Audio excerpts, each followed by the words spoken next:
present agenda item number 3, AB 1382.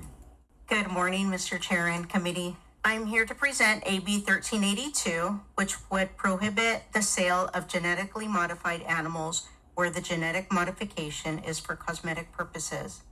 While investments have been made to further genetic research for potentially beneficial medical advancements, some companies have begun to develop the development of genetically modified cats, dogs, and other pets with altered appearances to fulfill consumer demand for designer traits, despite a known long-term health risk. These genetic modifications run the risk of prioritizing aesthetics over the well-being of the animal, as well as drive consumer demand for novelty pets when there already exists a pet overpopulation crisis. As reflected in the bill's recent amendments, I want to clarify that this measure will not inhibit genetic medical research aimed at benefiting society. The language is explicitly curated to target animals genetically modified for the sole purpose of sale. Lastly, I want to express my gratitude to the committee staff who worked with my office on this bill over the fall. With me today to provide testimony is Nick Sackett, Director of Legislative Affairs for Social Compassion and Legislation. Great, you got 2 minutes. Thank you, Assemblymember. Good morning, Chair and members. Nickolaus Sackett, Director of Legislative Affairs for Social Compassion and Legislation. AB 1382 addresses 2 issues: preventing the exacerbation of the pet overpopulation problem and the questionable ethics of modifying animals' genes for the sake of novelty. California animal shelters euthanize approximately 250,000 animals every year. There are not enough homes for all the animals being bred, and the public pays for that to the tune of about $400 million per year to operate animal shelters, and that does not include the millions that nonprofit rescues spend every year to save animals. The last thing we need is for a novel pet, such as a glow-in-the-dark rabbit, and I am serious, to become the latest fad on TikTok, leading to these animals being bred at a pace that puts profit over their well-being, and later dumped on the side of the road after the photos have been taken and posted on social media. Thousands of impulse buys later, after the novelty wears off, the public will be left to foot the bill and the animal to suffer. California Fish and Game regulations only regulate aquatic transgenic animals, with the regulations silent on mammals and birds. From 2003 to 2016, the Fish and Game Commission banned the sale of glowfish. At the time of the initial vote, one commissioner was quoted in the LA Times saying, "For me, it becomes a question of values. Under what circumstances do we want to monkey around with the genome of an organism? To do it for a pet seems rather frivolous." This bill will ensure that California does not encourage this burgeoning and indeed frivolous industry. It will reduce the burden of regulating this industry for both the Fish and Game Commission and the Department of Fish and Wildlife, and it will save untold dollars that our state will incur if we add to our overflowing shelters, or by disrupting our natural ecosystems with abandoned genetically modified animals. And with that, I respectfully ask for your aye vote. Thank you very much. Any additional witnesses in support of the bill? Go for it. Thanks. Can you hear my voice again? Good morning. Again, Karen Lang on behalf of the California Animal Welfare Association, which is the statewide association that represents California's public and private nonprofit shelters. Everything that Nickolaus has already said is true. We don't need any more animals coming in the door that have been invented in a laboratory. I'd also emphasize that they may be more medically complex because of the modifications that are occurring. And when people can't afford to take care of their medically complex animals, one of the most heartbreaking things that happens is they are surrendered to public shelters that are already, you've seen us in this committee a lot, you know what we're under. We don't need any more animals coming in, and particularly medically complex ones that were literally invented to be that way, and we don't have the resources to deal with it. So thank you for doing an animal bill. We appreciate it and ask for your aye vote. Thank you. Thank you very much. Any primary witnesses in opposition to the bill? Come on up.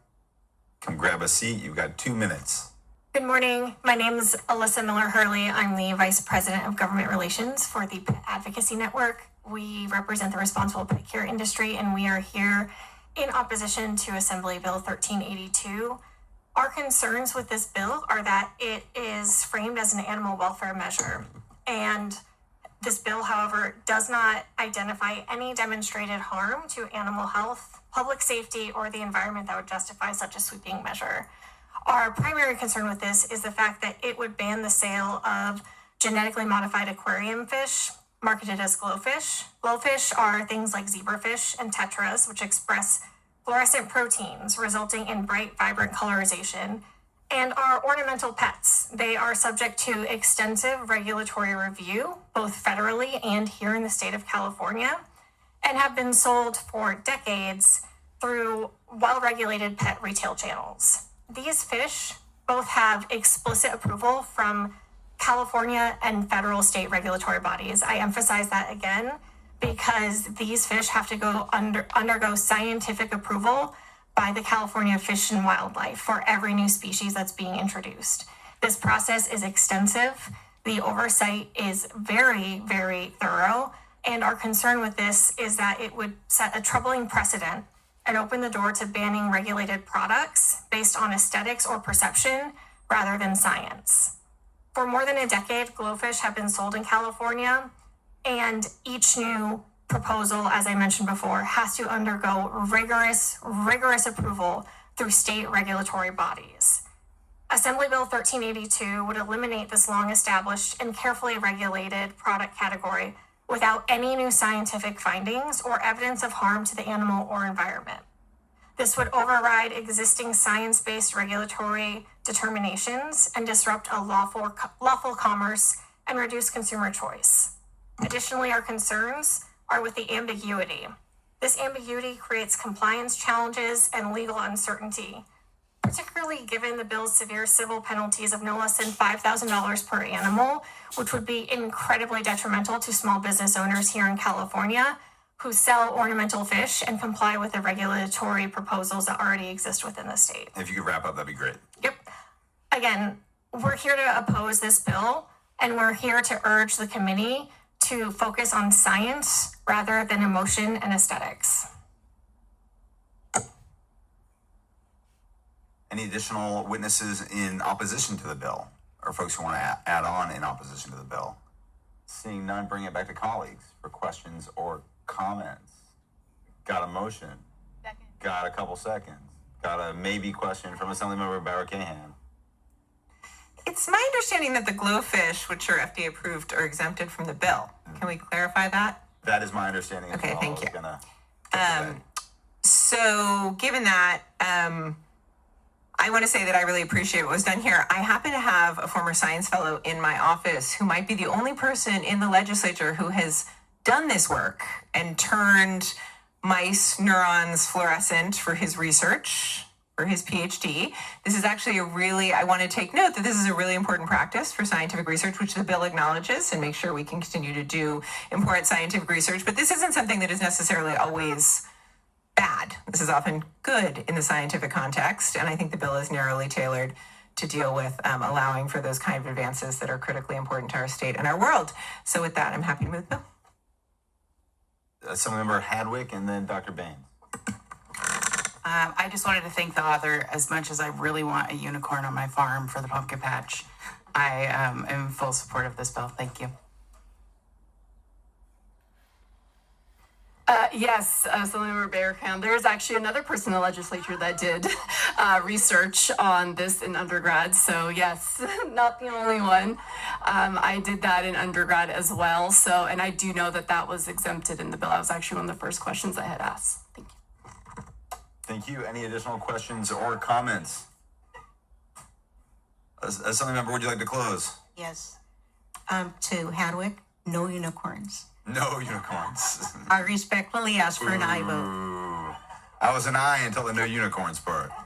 Thank you, Assemblymember Castillo, for bringing this measure forward. It is important that in California, as we think about whether science could make something possible, we consider the ethics of whether we should. While I'm all for using the latest science to improve animals' lives and the lives of their owners, I too have a lot of pause at this idea of glow-in-the-dark bunnies. But I am glad that there's an exemption for glowfish. And for those reasons, happy to support the bill today. Madam Secretary, please call the vote. On AB 1382 Castillo, the motion is due pass to the Committee on Judiciary. Berman? Aye. Berman, aye. Johnson? Johnson, yes. Aaron's? Aaron's, aye. Alanis? Aye. Alanis, aye. Baines? Baines, aye. Barakahan? Barakahan, aye. Kaloza? Kaloza, aye. Chen? Chen, aye. Ahori? Ahori, aye. Hadwick? Hadwick, aye. Haney? Haney, aye. Irwin? Irwin, aye. Jackson? Jackson, aye. Krell? Krell, aye. Lowenthal? Lowenthal not voting. Macedo? Macedo, aye. Huen, aye. Pellerin? Pellerin, aye. That bill is out. Thank you very much.